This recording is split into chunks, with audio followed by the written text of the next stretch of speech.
عارف ان الموبايل اللي انت ماسكه في ايدك ده ممكن يخليك شريك في اكبر 30 شركة موجودين في مصر؟ شركات زي السويدي وطلعت مصطفى، بنوك زي سي اي بي، كريدي اجريكول، شركات تانية كتير. كل اللي انت محتاجه الموبايل اللي انت ماسكه في ايدك، بطاقة شخصية و20 جنيه، وتعالى اقولك كل التفاصيل. اعمل سيب للفيديو عشان هتحتاجه بعد كده. الحكاية يا سيدي بدأت بمؤشر اي جي اكس 30 اللي بيضم اكبر 30 شركة موجودين في مصر.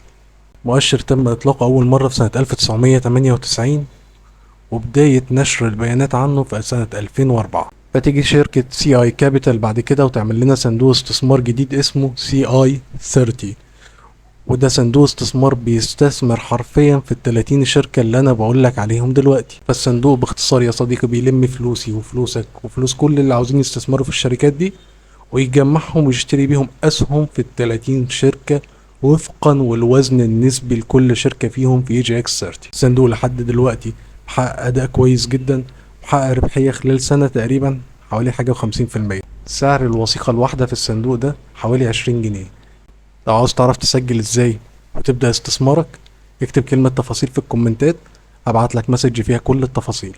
ما تنساش تتابعني عشان هنزل فيديوهات فيها فرص استثمارية اقوى الفترة الجاية.